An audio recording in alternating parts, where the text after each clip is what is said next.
Thank you for joining me once again for my second video on YouTube, my official YouTube channel. I'm going to try to make this one shorter because some of you teased me about the fact that in my first video installment on my page, I said at least twice that it was only going to be 20 minutes, and it ended up being damn near an hour. So one thing I learned from my good friend and popular YouTuber Obsidian, Mumia Ali, aka Obsidian, he told me he would rather do 4 15-minute podcasts or 3 20-minute podcasts than to do one 1-hour podcast. Because most people in this generation, they have a very low attention span. They don't like to watch anything lengthy. So I'm going to try. I'm not going to say I'm definitely going to keep this to 20 minutes or less, but I'm going to try. I'm going to try. See, already my throat is getting dry, and that's why I got to, see, I'm giving them free vitamin zero water, vitamin water zero. I love this stuff. Now, as you know, it used to be peach Snapple. I used to love peach Snapple, but again, that shit gave me type 2 diabetes, so I had to let that shit go. But this stuff is good.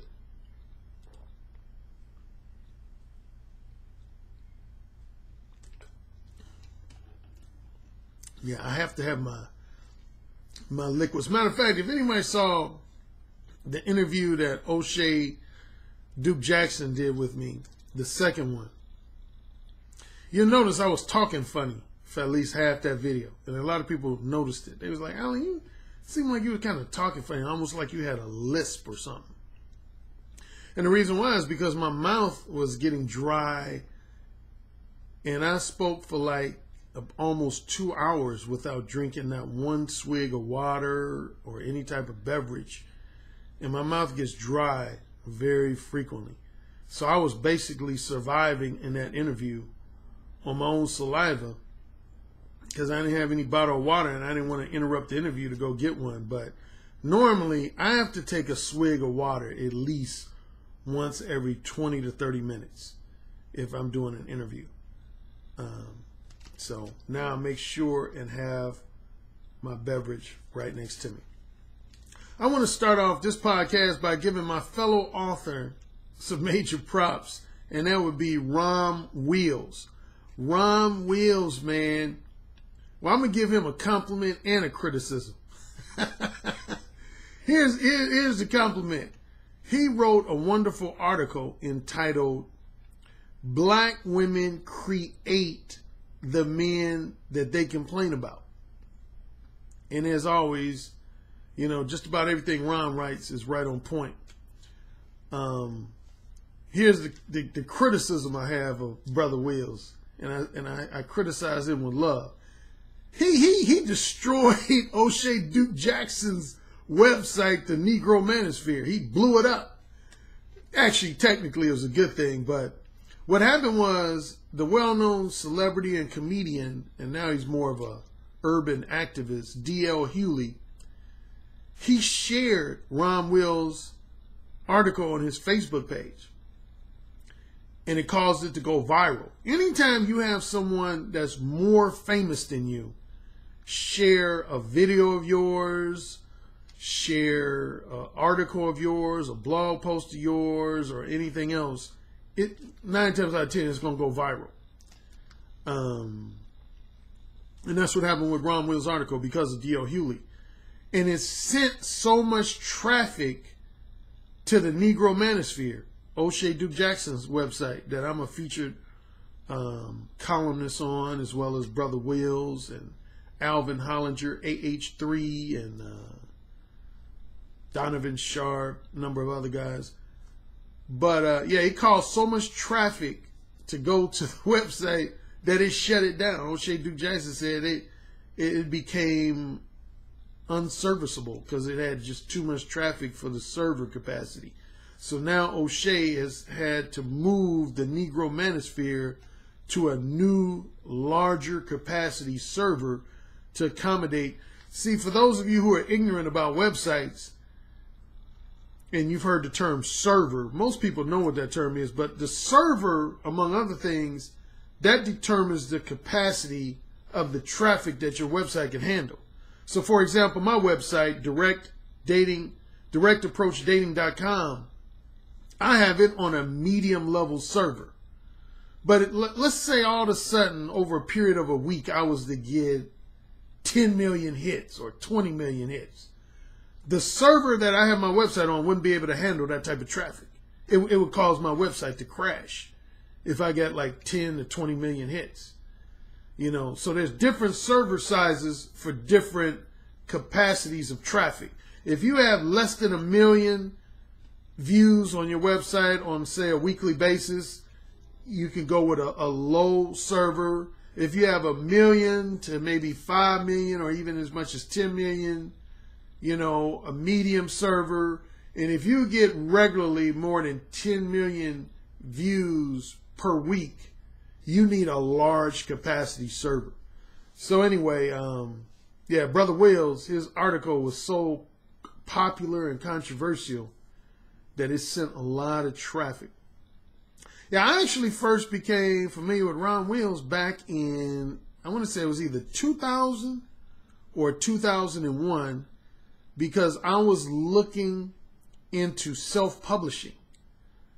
And see, nowadays, pretty much anybody can self-publish. Like Amazon has a system called CreateSpace or CreateSpace or something like that, where if you're an aspiring author, I mean, you could write a book tomorrow and have it self-published by Wednesday or Thursday on Amazon. And there's a couple other places like that. But see, back in the day, for most of the 1990s, it wasn't that easy. You know, it was a major challenge. I mean, because for decades, the only way you could really get a book published was to go through what's known as a traditional publisher. But the problem with traditional publishers is that they own the copyright to your book. So that's the one downside. The upside of going through a traditional publisher is that they will usually give you some money up front, particularly if you have a name for yourself. They'll give you some money up front. Second biggest benefit to traditional publishing, they will do all the marketing for you. You won't have to do really any marketing. They'll do all the marketing for you. But again, the downside of traditional publishing is that they own the copyrights to your book unless they sell it back to you. You offer to buy it back from them and they're going to charge you a pretty penny for that. So I never wanted to do traditional publishing because I didn't want anybody owning the rights to my book. But yeah, self-publishing is more challenging. So anyway, I wanted to see what other black males had self-published books, particularly in the area of like male-female relationships, dating advice, that type of thing. And there was mainly two guys I came across around 2000, 2001. That was Ron Wills and Tariq Nasheed. And yeah, so me and Ron, we exchanged some emails back then. He gave me some tips and advice related to self-publishing. And I ended up, I thought I had his, I got a copy of Ron. I was going to hold it up. Yeah, the thing about Ron Wills' book, Nice Guys and Players, that was his first book. I believe it was. Might have been his second book. I think it was his first book. The thing that I really liked about Ron Wills' book, Nice Guys and Players, is that there's been a lot of books, including some of my own books, that have talked about the frustrations of the nice guy. But not too many books talk about the frustrations of the player and the prolific womanizer. But there are some, because I've experienced them. And mainly it's simply this. See, if you're a man who's a prolific womanizer, or has been in the past, you know that you're basically the male equivalent to a woman being considered a slut. Like when a woman has the label of slut, a lot of men will want to have sex with those women, but they don't really want to have them as a long-term girlfriend or a wife. They just want them basically as, you know, a casual sex lover, you know, a fuck buddy. Well, it's the same way with men. Once you're a man and you get an established reputation for being a player and a womanizer, a lot of women, they don't want to date you like long term. They want to have sex with you. The positive end, when it comes to casual sex, you know, you'll have a field day. But when it comes to long-term relationships, a lot of women will avoid you like the plague, assuming you want a long-term. Now, a lot of womanizer types, they don't want a long-term relationship, or they don't want to get married. And, you know, for them, it's not that big of a problem. But like when I had my Blog Talk Radio show, Upfront and Straightforward, I spoke of at least one situation I had with a woman who lived in San Diego that I actually wanted to date this woman. She was a good-looking woman.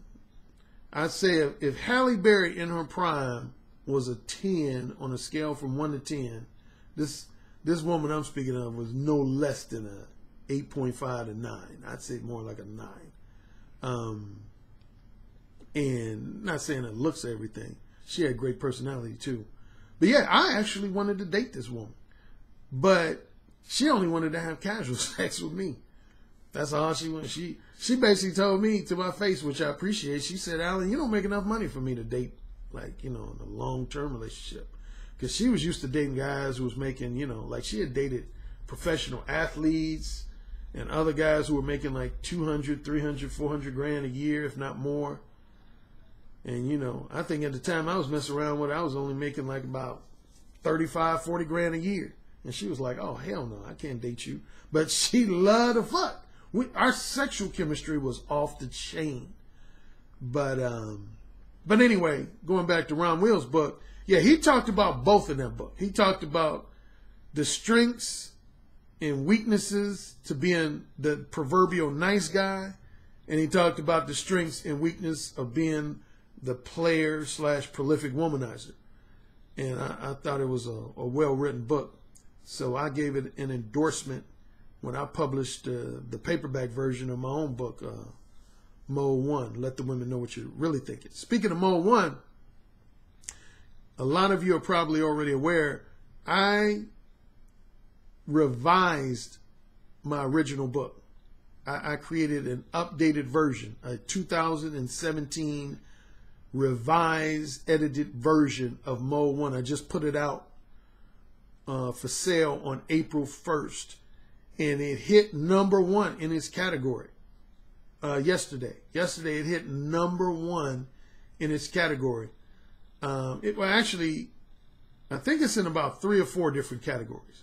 Like when you have a book available, usually it's in at least 2 categories on Amazon. Sometimes it might be in as many as like 5 or 6 different categories. Like I know my new book, Mode 1, the new version. Actually, I mentioned this in my first video podcast. The subtitle has changed.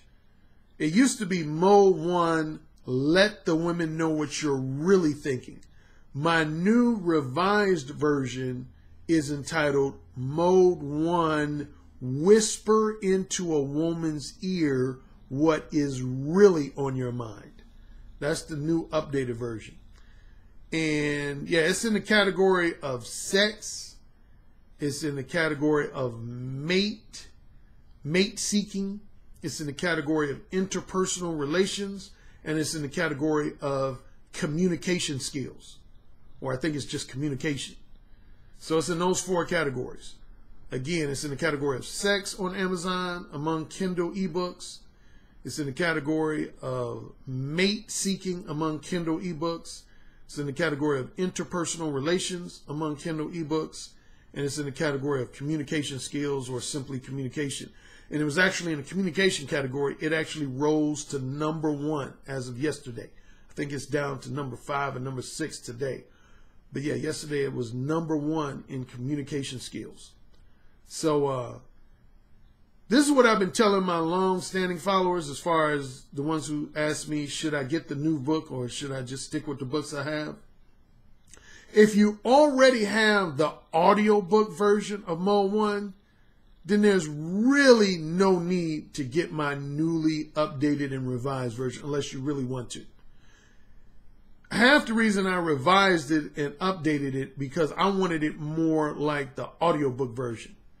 If all you have is either the 1999 ebook version or the 2006 paperback version, then you should buy this new Kindle ebook version of Mode 1. You should buy it.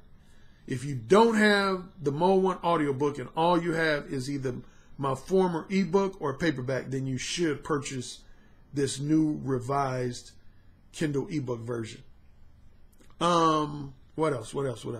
Oh, another thing about Ron Wills. I was watching a couple of his podcasts today. See, not only do I like to do podcasts, I'm a fan of a lot of guys. I mentioned that in my first video podcast.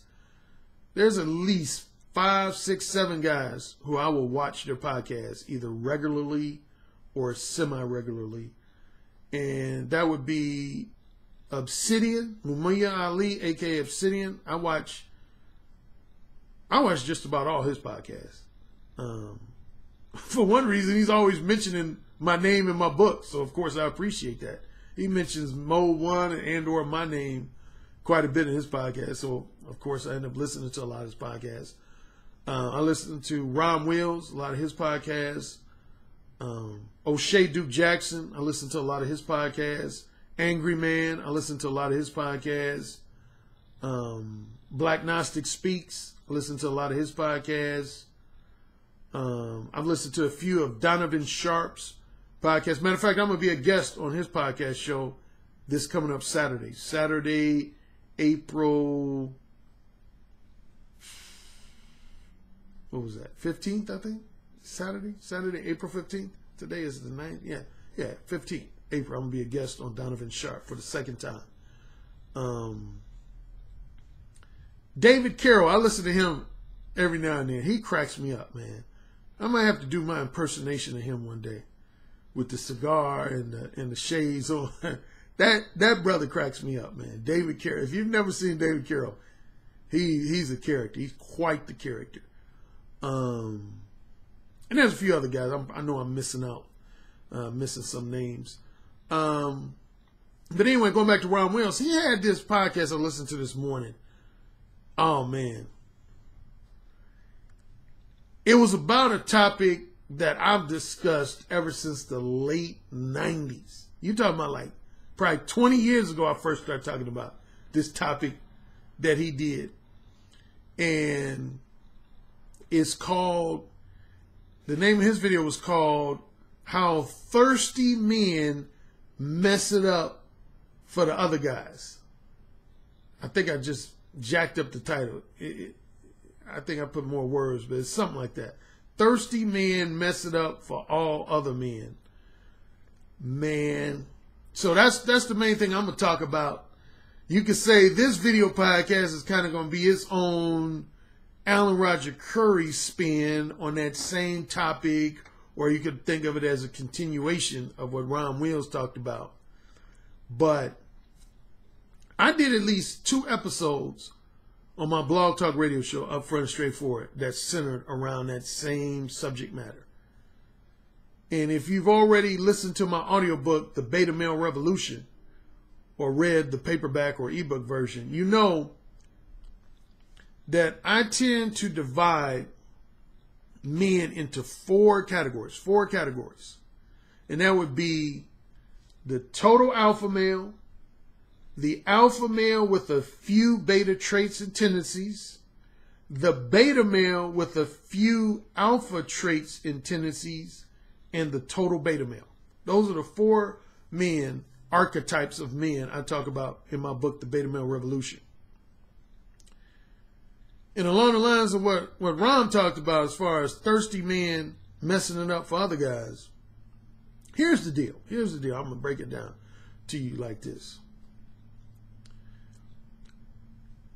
The number one women that you are always going to have a hard time getting along with long term, if not short term and long term, definitely long term.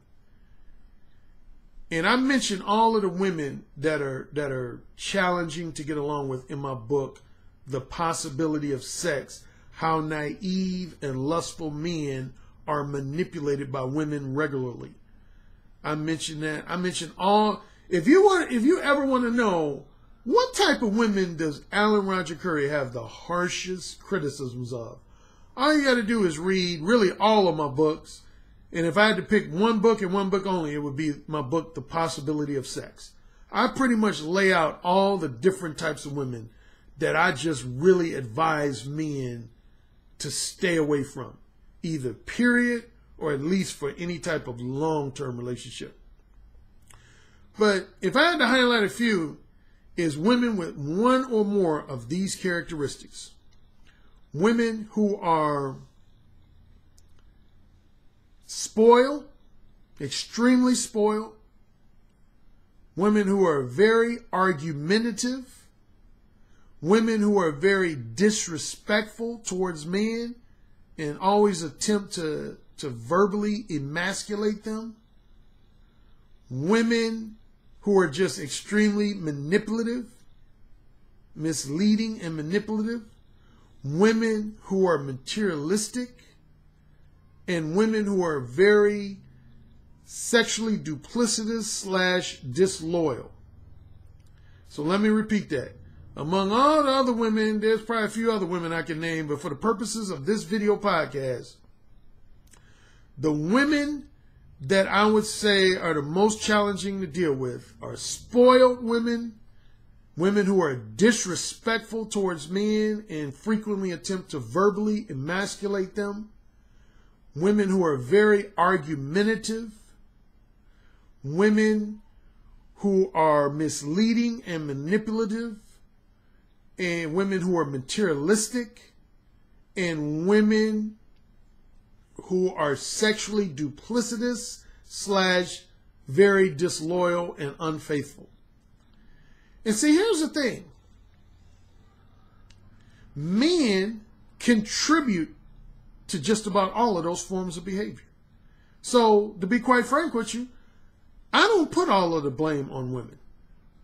I mean, honestly, the ultimate responsibility for them exhibiting their behavior is them. So in that regard, I would blame them.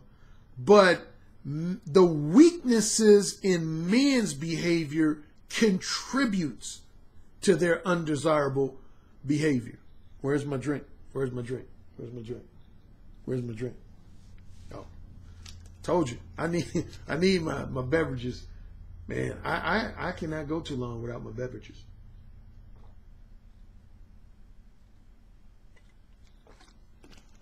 Matter of fact, I get so thirsty. I got 2 bottles. This is called Go-Go Mixed Berry, and this is called Strawberry Lemonade. This is my favorite, Strawberry Lemonade, but I like this too.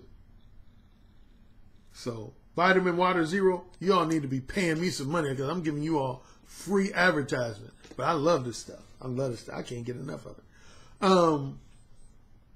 Where was I? Lost my train of thought. See, that's one thing you can't do on a video podcast or an audio podcast. You can't lose your train of thought. And I do that quite often. If I start talking about something else like vitamin water, I just temporarily lose my train of thought. But, I was saying that a lot of you men exhibit behavior that contributes to women's undesirable behavior. And I would say particularly beta males. I know some of you all are probably like, damn, Alan's always picking on the beta males.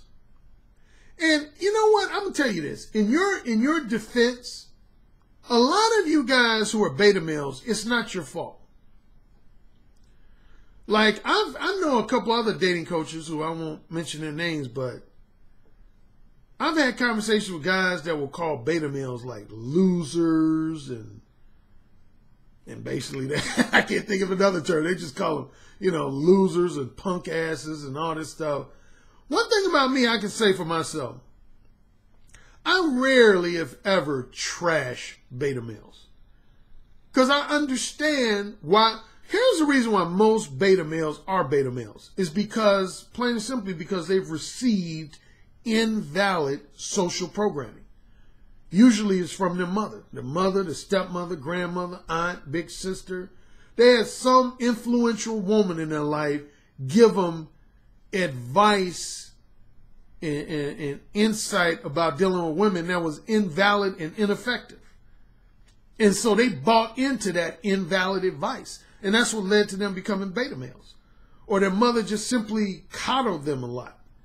You know, if you grew up with your mother like spoiling you and coddling you and kind of trying to protect you from the harshness of the real world, then you're going to naturally grow up a beta male. If you had a mother that always told you, you know, be a gentleman with women, be a nice guy, treat all women with kindness and respect, you're going to naturally grow up being a beta male if you buy into all that shit. I got an article coming out tomorrow on the Negro Manosphere, and it centers on the fact that I say how the internet, and more specifically the manosphere, has changed dating and relationships between men and women. I would say if I had to pick one group of people that the internet and the manosphere has modified the most, it's beta males. More than any other group. Alpha males are pretty much the same as they've been for the last 50 years, if not the last 100, 200, 300 years. Ain't too many alpha males changed. There might be minor nuances about their behavior that's changed. But most alpha males have been alpha males forever. They haven't gone through any type of major transformation. The guys who over the last, I would say, roughly 10, 11, 12 years, if not a little bit longer, that are going through a major transformation is the beta males of society. Why? Because of the manosphere, beta males have now gained a lot of knowledge, wisdom, and insight from alpha males. And just naturally, that's going to modify. It's going to, basically what it has done is it's caused them to delete a lot of their previously invalid beliefs and attitudes and replace them with more what's known as red pill beliefs and attitudes. Red pill simply means real world shit. Shit that doesn't just sound good on paper or sound good in theory, but shit that applies to the real world. And that's why you have so much animosity between a lot of men and women. Is because women, and I would say more specifically, really manipulative women, they recognize the fact that beta males aren't falling for the okie doke anymore. See, for years, beta males, women depended on, manipulative women depended on beta males to fall for the okie doke. I mean, if you want to bring religion into it, I'm going to go there. You know how they say don't go there? I'm going to go there. Adam, who according to the Christian Bible was the very first man on earth, you know, Adam and Eve in the Garden of Eden. Adam was a beta male, man. He was a beta male. God told Adam and Eve not to eat from the tree of knowledge. He gave specific instructions. He said, do not eat from the tree of knowledge. And what did that bitch Eve do? She defied him. Who defies God? I mean, come on, man. He's God. Who defies God? But the bitch Eve said, I'm a woman and I'm going to do what the fuck I want to do because I'm a woman. And I got tits and I got a vagina between my legs and I'm going to do what the hell I want to do. And so what she do? She ate an apple from the tree of knowledge, invited old beta male Adam to eat some of the apple, and then all humanity was considered in sin.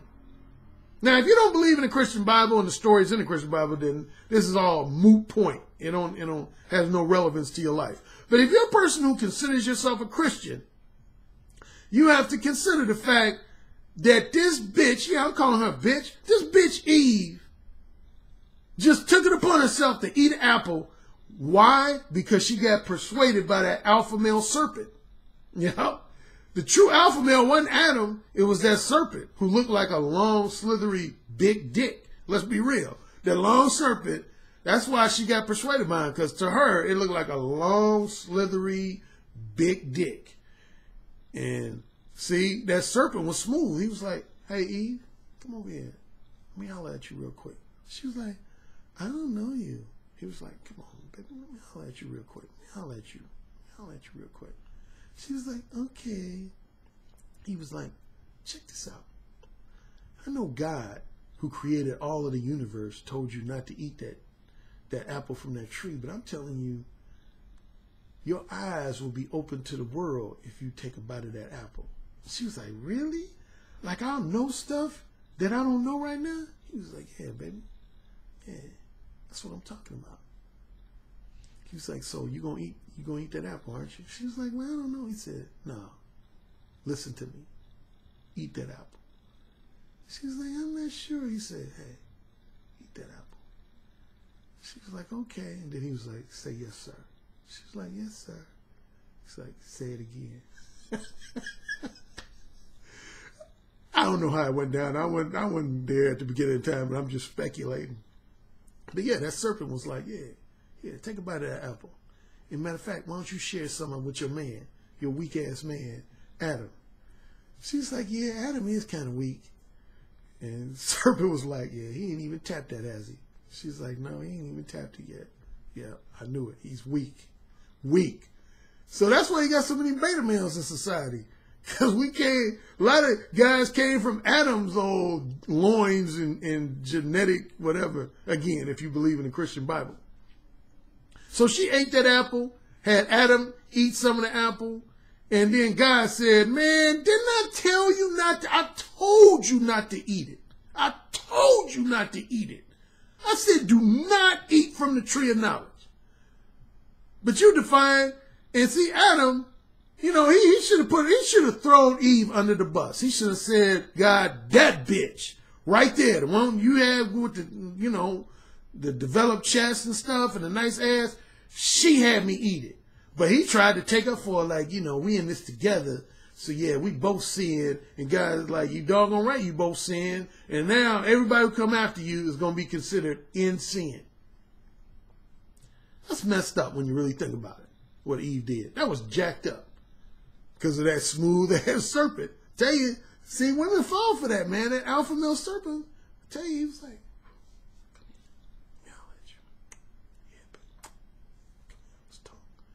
yeah, she was listening. She was like, okay. She was probably telling the servant, you so nasty, you nasty. And anyway, let me get serious. Now, really, man, here's the deal. You beta males, you cause women to become spoiled. You cause women to become disrespectful.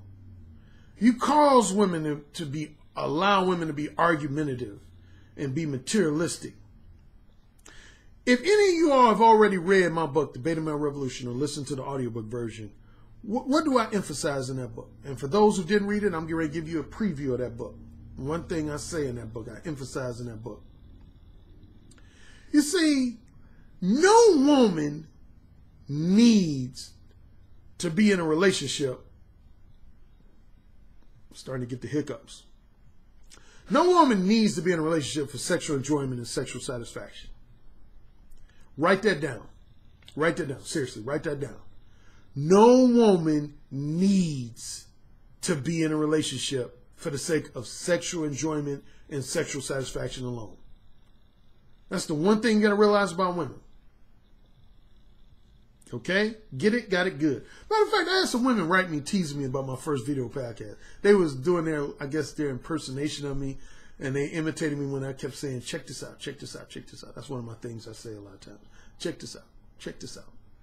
Another thing they was teasing me about was me saying, get it, got it, good. So those are two of my, I guess, my signature phrases. Some women thought I cursed too much in my first video. You know my response is, so? No, I try not to curse gratuitously, as I always tell people, but I just got a spicy mouth, a spicy potty mouth. But here I am. I'm going on 35 minutes. See, I told you. That's why I wasn't going to tell you guys that this was only going to be a 20-minute video. I might split it up, though. Just to do an obsidian with you all. I might split this up. Looking for my water again. I told you I need my beverages.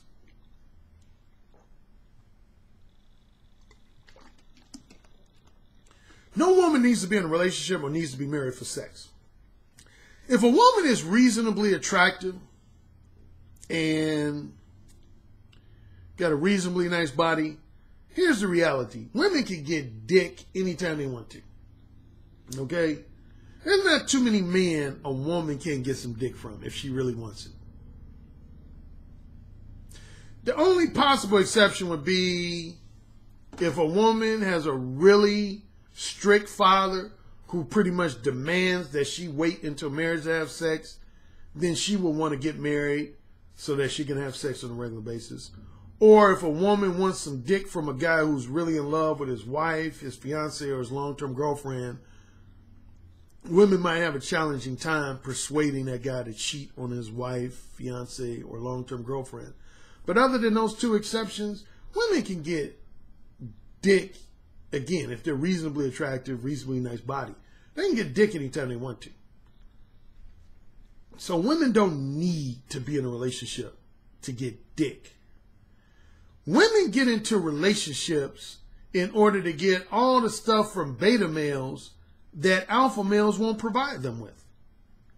Most alpha males, most womanizing alpha males are not going to spend a significant amount of money on women. So, who will? You guessed it, beta males. Womanizing alpha males are not going to spend hours and hours per day, per week, or per month flattering women's egos and entertaining them. But who will? You guessed it, beta males. Womanizing alpha males are not going to provide women with a lot of financial favors and non-financial favors. Non-financial favors such as coming over to fix the vacuum cleaner or helping them move from one apartment to another and all that other stuff. Unless they fucking that woman. If they fucking a woman, they might do a few favors for them. But if they ain't got the pussy yet, come on, man. Come on. Come on. I had a woman, speaking of feedback from women, I had a woman, she wrote me, she said, Alan, I love the way you say pussy. I love when a woman tells me that. She said, I love the way you say pussy. She said, it's so sexy. Pussy. Pussy. I love getting a woman's pussy wet. Yeah, she said that was sexy. I just thought I'd throw that in there. Here's the biggest thing womanizing alpha males won't do. They will never allow themselves to act as what I refer to as an emotionally empathetic listening ear for a woman. That is strictly a beta male activity. See, a lot of times when women have been having sex with alpha males and those alpha males dump them and start ignoring them, who do they turn to whine and complain about it? You guessed it, beta males. See, here's the deal, and I explain this in my book, The Possibility of Sex. You got to pick up that book, The Possibility of Sex, How Naive and Lustful Men Are Manipulated by Women Regularly. Here's what I break down. There's only really about 4 to 5 reasons why women even gravitate towards beta males. If you took away these 4 to 5 reasons, women would have no use for beta males. Seriously, this is not lighthearted. This is total serious. They would have no use for beta males. The reason why women gravitate towards beta males is for mainly 4, technically 5 reasons. To be flattered. Beta males love to flatter women. Sometimes excessively. They love to flatter women. Womanizing alpha males don't do that. They just don't.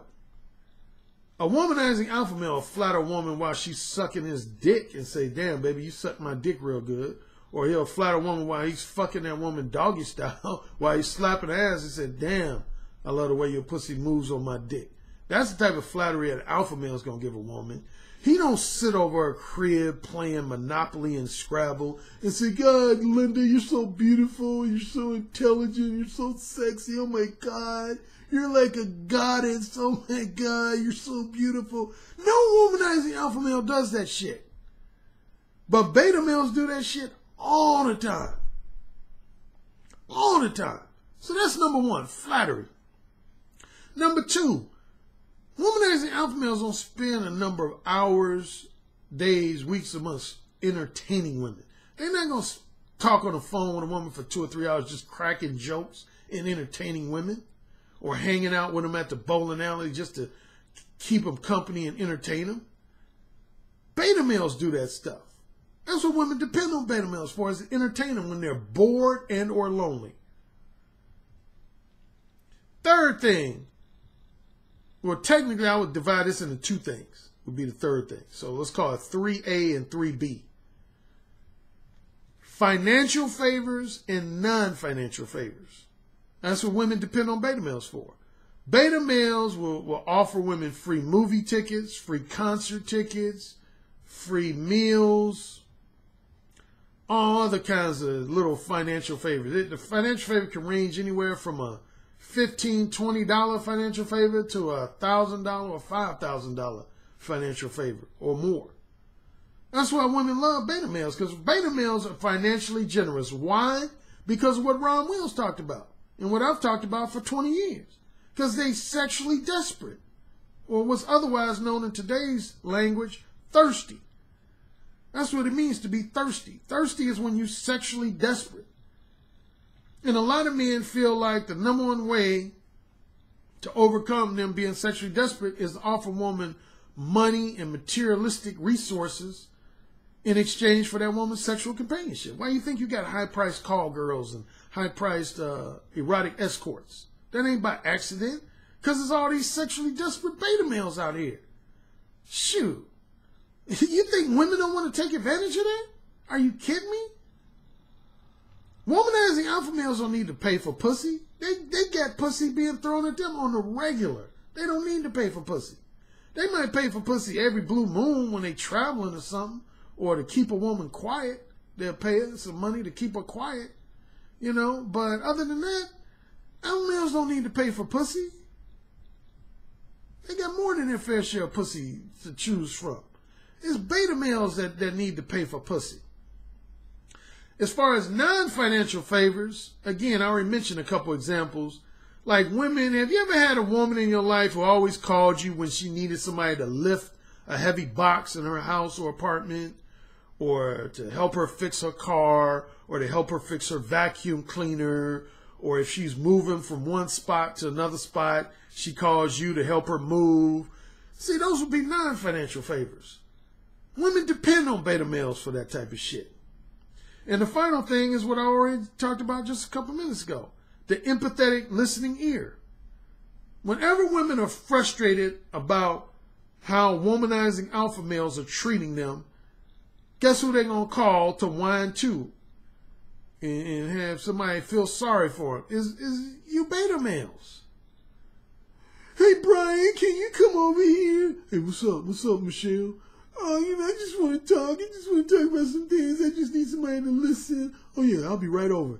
And then, Brian comes over. And she's like, yeah, that guy, remember that one guy I told you about? Yeah, he's always slapping my ass when he fucks me, and he slaps it real hard. And he slaps his dick all on my face, and he comes in my mouth without asking. And you sitting there like, damn, that's fucked up. Damn, that's messed up. That dude's an asshole. You should be with somebody like me, because that dude's an asshole. Man, you beta males. So the main reason why you have women who are, again, spoiled, disrespectful, argumentative, is because you got beta males who put up with that. And see, in the long run, it's going to hurt both you all and the women. And I'm going to tell you how. Here's how you're going to hurt women. See, a lot of women get so spoiled by beta males when they're between 18 and 29 or 18 and 35 that once these women get older and fatter and have 2, 3, 4 kids, not only do the alpha males not give them any more attention, most of the beta males, particularly in today's society, because of the beta male revolution, hashtag. That's right, beta male revolution. Beta males don't give them as much attention, and then they become traumatized once they hit the wall. Excuse me. Yeah, once these women get to about the age of, 38, 39, 40, 41, 42, no later than 45, they hit the wall, as Tom Likas used to call it. Hit the wall. then a lot of them become traumatized. Matter of fact, I've repeated this a number of times on Obsidian Show when I've been a guest on his show. But statistically, the highest rate of suicide among women is between 45 and 59. That's the highest rate of suicide among women. And I always say that's not by accident. Because that's when reality slaps women in the face. All those women who got spoiled by beta males financially and had alpha males chasing them to have sex with them, that usually just stops abruptly once those women get to somewhere between 40 and 45. It just stops. And a lot of women can't handle that. On the real, they can't handle that. So that's how beta males' weak, thirsty behavior sets up women for frustration later on, because you spoil them so much that it's going to stop at some point. And then a lot of you beta males, like when I did this Blog Talk Radio show, I highlighted 3 types of men I was very critical of. 3 types of men. One type of men, and this will be probably my final point before I wrap up the show. There's 3 types of men I'm harshly critical of, other than just, no backbone beta males in general. White knights, Captain Save-A-Hoes, and sexually desperate beta males with money. Those are the 3 types of guys I'm critical of. White knights, Captain Save-A-Hoes, and sexually desperate beta males with money. Now again, I will partially defend all of these guys, as I started off saying, because for some of these guys, it's not their fault. They just grew up with faulty information entering into their head. They didn't have an alpha male father. They didn't have an alpha male big brother. They didn't have somebody like me in their life, or somebody like Ron Wills in their life, and whoever else. And so they just didn't know any better. But for those men who've been offered advice and they ignore it, then I have no sympathy for you guys, you white knight types. What is a white knight? A white knight is a guy that he will never ever say anything negative or critical about women. Ever. Like ever. I mean like ever. He will never say anything that's critical about women. And then on top of that, he will always defend women against criticism. So he himself will never ever criticize women. And if he sees other men criticizing women, he will always come to their defense. That's a white knight. If you're in that category, you are a white knight, and I can't stand you. I can't stand you. I've ran into a lot of these types usually on like internet message boards, certain blog sites, even certain comment section of certain YouTube videos.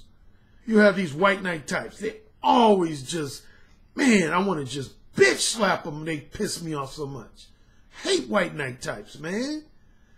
Yeah, see, this is what they think. This is what they naively think. White knight types think that if they don't criticize women and they defend women against the criticisms from other men, that those women are going to look at them more favorable and in the long run end up dating them or giving them some pussy. When the reality is just the opposite. They ain't going to get no pussy.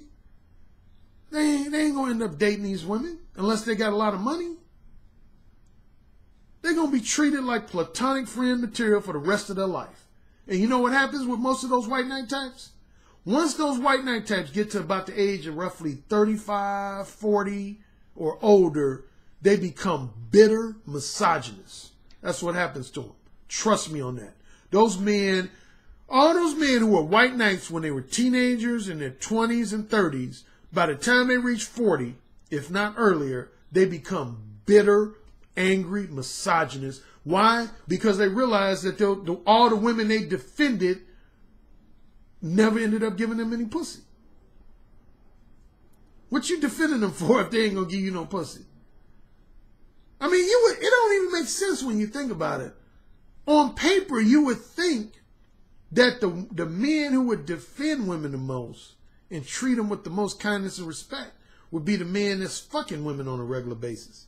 And the men who ain't getting no pussy would be the ones always criticizing them and insulting them. But the reality is it's almost just the opposite. Most of the guys that never get laid is the guys that will defend women to death. That the men who always at the crib jacking off will defend women to death. And men who always get their dick sucked, always getting some pussy, they don't be defending women like that. Now, in defense of alpha males usually don't criticize women just for the hell of it. You know, they don't insult women just for the hell of it. But they'll call them out when they need to be called out. They'll put them in check when they need to be put in check. So that's your white knight. Similar archetype to the white knight is your Captain Saberhole. Captain Saberhole, that's a guy who feels like he can help rehabilitate a woman that's either A, just generally down on her luck, like she might be in between jobs, having a lot of financial problems. Her husband dumped her, her boyfriend dumped her. Or B, he feels like he can rehabilitate a woman who has a highly promiscuous past. A woman who's just known for just getting fucked by just like dozens and dozens and hundreds of dudes. And he thinks he's going to be her white knight in shining armor. Don't be a Captain Saberhole, man. Those women knew what they were doing. They might give you a sob story and make you think that the only reason they opened their legs to multiple guys was because those guys took advantage of them. Yeah, right. And I got some real estate in a swamp in New Zealand to sell to you. Women know who they opening their legs to. You know, unless a man rapes a woman, date rapes a woman, drugs a woman, gets a woman drunk and take advantage of her. Now, those are legitimate cases of a man taking advantage of a woman. If he gets her drunk, takes advantage of her, puts some drugs in her system, takes advantage of her, or just forcibly rapes or date rapes a woman. Anybody who follows me knows I'm not cool with that shit. You know, I think any guy who does any of those things needs to be locked up in a jail or below the jail. So, you know, I'm not cool with that forced shit. But the reality is, most women, damn, loud motorcycle. You hear that shit? Hate that shit. Most women who are highly promiscuous, they know who they opening their legs to. They know who they opening their legs to. Because they can't resist that alpha male dick. That's what it is. They can't resist that cocky attitude. They can't resist that masculinity. They can't resist that erotic dominance and just that strong backbone that alpha males have. And they can't help but to allow themselves to get fucked by a man like that. Women can resist having sex with beta males every day of the week and twice on Saturdays and Sundays. Unless you dishing out some money. So yeah, Captain Saberhole. And then the final type is just simply a sexually desperate beta male with money, man. Those three types, man, similar to what Ron Will said in his video about thirsty men messing up for other men, they do. These three types I'm talking about, white knights, Captain Saberhole types, and sexually desperate beta males with money, they mess it up for a lot of other men. Because those are the guys who give women the ammunition to act spoiled towards a lot of men, to act disrespectful towards a lot of men, to engage in multiple arguments with men, and just basically make them feel like they can just get away with murder. See, womanizing alpha males don't allow that shit, man. They just don't. They just don't, man. And that's why women both simultaneously love alpha males and hate them. You'll notice that with most women. It's like they want to fuck alpha males, but at the same time, they'll turn around and call them assholes. God damn, man, what's up with the motorcycles today? Fuck. Excuse me. Yeah, a lot of women That's why why do you think women call alpha males generally words like assholes and jerks and that type of thing?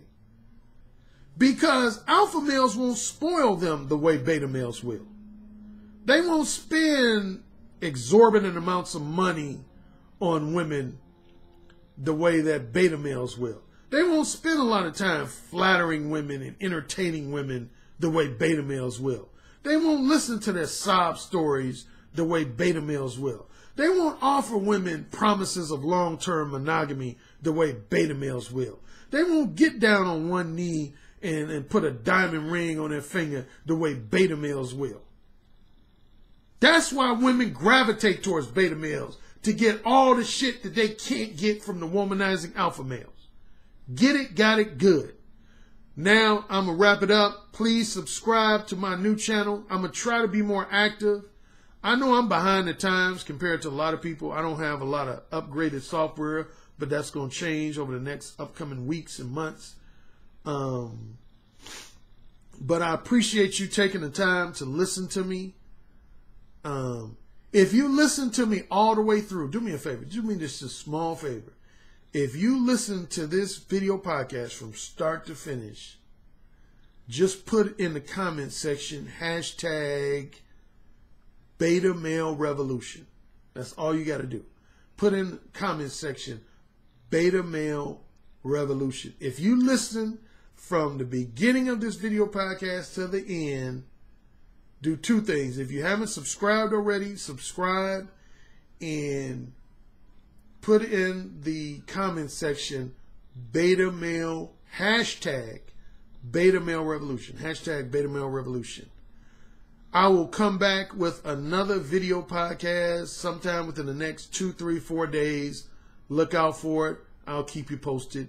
Enjoy the rest of your Sunday. Today is Sunday, April 9th. This is my favorite day to watch television. I'm going to watch Billions, Homeland. Walking Dead already had their finale, so I can't watch them anymore. But yeah, I'm going to watch Billions and Homeland. I love Sunday television, yeah. So anyway, I'll talk to you guys soon. Peace.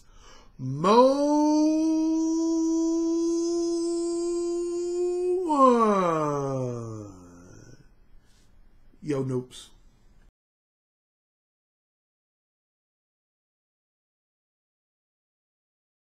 Yes, sir. Say it again. Yes, sir. Who's the king? Alan, you're the king. Say it again. Alan, you're the king. You're dominating me. Say it again. Alan, you're dominating me right now. Mode 1. You're the king, Alan.